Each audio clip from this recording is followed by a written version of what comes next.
upset this week because Don Lemon is a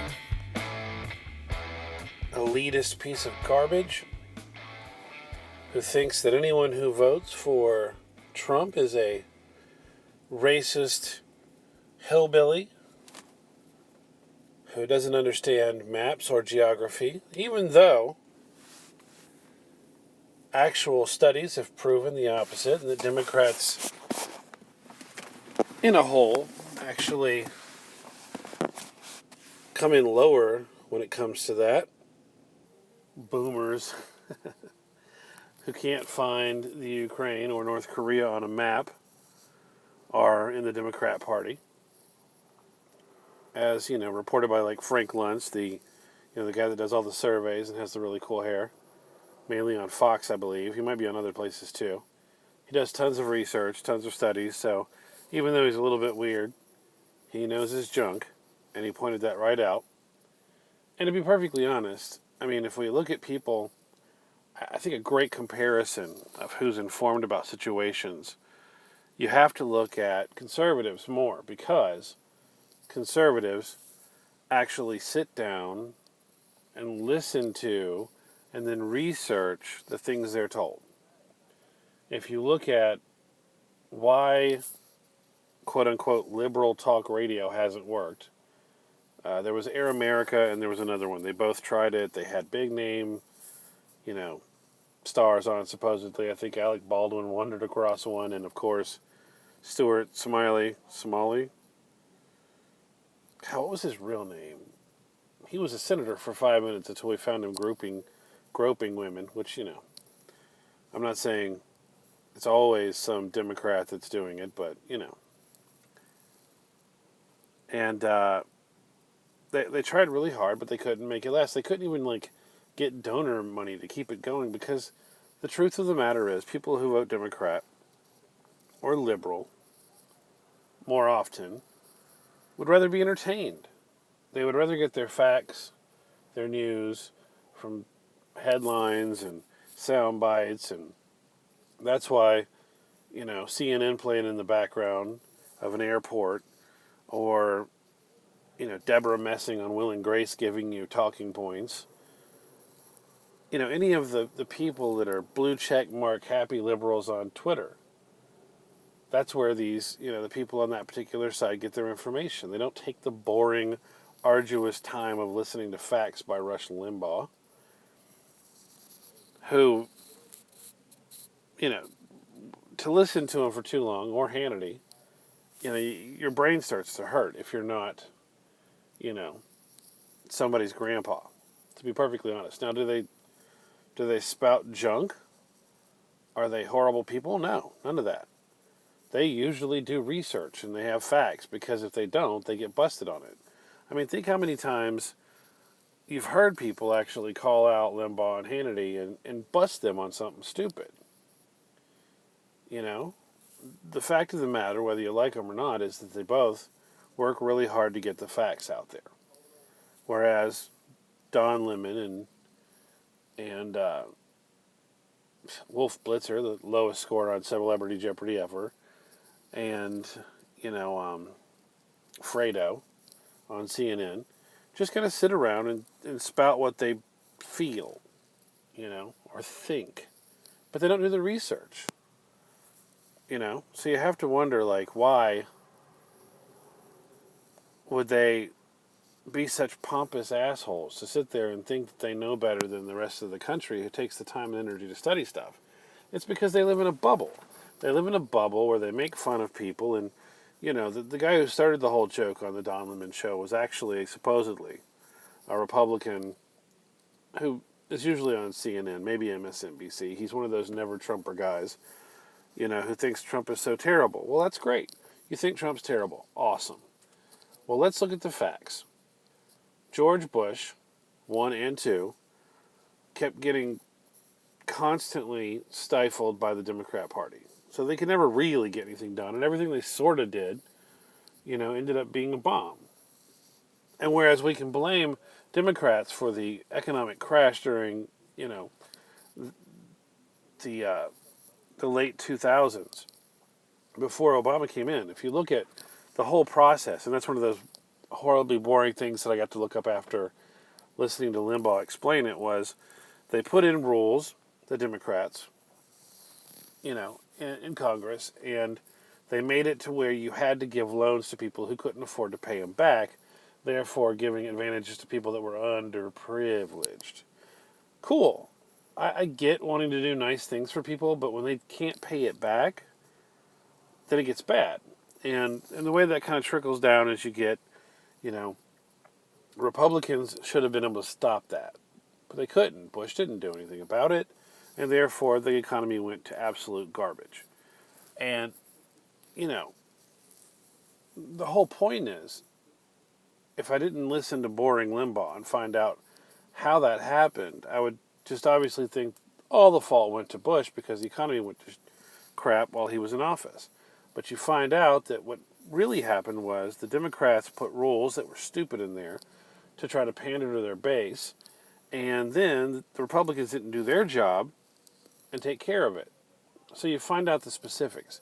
There's a lot of things like that you have to go and you have to research and you have to think about to find out exactly why you're voting for somebody.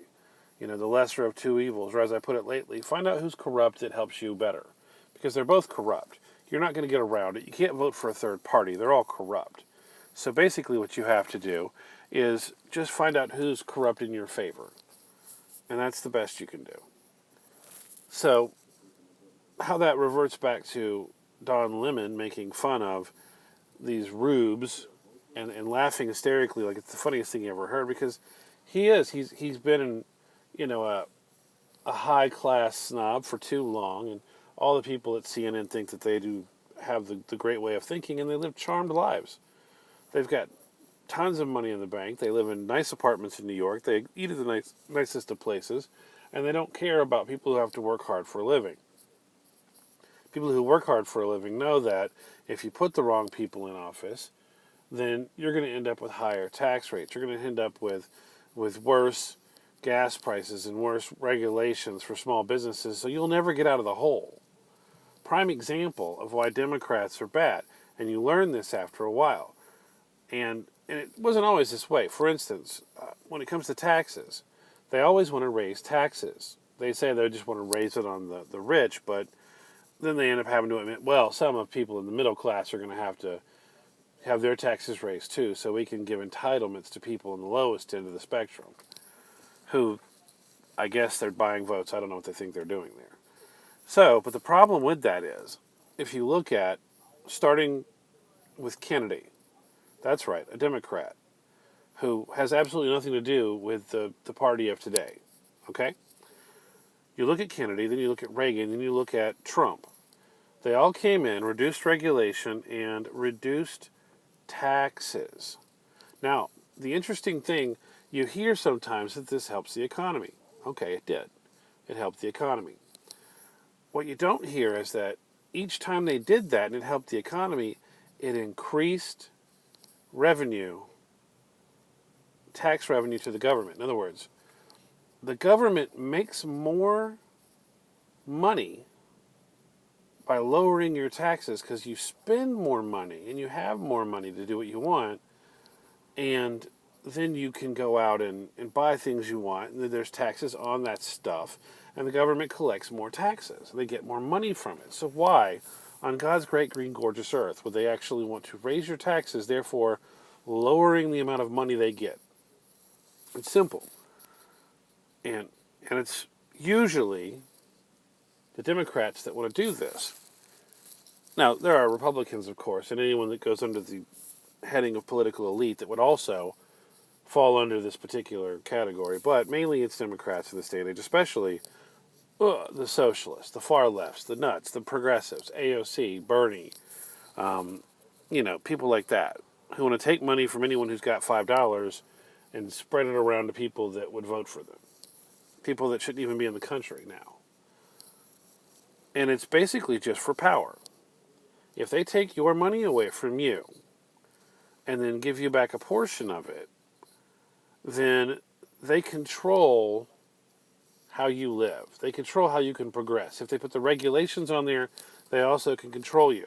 Now, as you see in any kind of socialist country, Cuba, China, Venezuela, when they do these kinds of things where they take the money away from the people and then they figure out how they want to dole it out, it never works to the benefit of the people. It doesn't, sorry. Doesn't work. So the problem is they're doing it for power. Now you're saying, well, they're getting less money though. Yeah, but here's in the long run, they end up getting less money directly into the government, but they make more money by being corrupt and having friends that get interesting high energy jobs that pay lots of money, and they get special land deals, and they get to do other things like that that make them money in the long run. So they don't lose any money, but they don't get money directly into the government because they're doing it in a way that's corrupt. So these are the things that you learn when you look at all of these things together. But when you're just a fool and you just listen to Don Lemon and you just listen to blue check marks and celebrities, you get shouting points. That's why they always get out there and just go blah, blah, blah, blah, blah, blah, blah, blah, blah when they're doing their rallies, because they don't actually have any talking points. If you've seen a million different conservatives go out there with a microphone and interview them and go, well, what do you think about socialism? And how does it work for the 1%? Or, they'll ask them any question about how they're going to pay for the $20 trillion in student aid relief or whatever, student loan relief. And they never have an answer for it because they don't know the facts. They don't understand economics. They don't understand how it never seems to work in the right direction. So, when CNN tries to act like the people who watch Fox and the people who read, Daily Caller and Breitbart, and they try to act like they're idiots and they vote because they're dumb, it's really a hilarious joke, because the one guy who's not part of the political elite that gets in there has somehow raised wages in America, has lowered unemployment across every different sector. He's not a racist. Every single way that every single minority community can do better, it is right now under this guy. And hey, maybe he's doing it because he wants to say, hey, look what I did. Cool. I don't really care. What did I tell you a minute ago? When you vote for a politician, you just figure out which one is corrupt in your favor. I know it's terrible, but it's the truth. So, let Don Lemon and Fredo and the rest of the clowns at CNN tell you how stupid you are, while everybody goes out there and votes for Trump again, and the economy continues to grow. That's all for right now. Just doing a quick one from the airport parking lot in a dark, desolate part of the X-Files Area 51 of Atlanta, Georgia. I'll see you guys next time.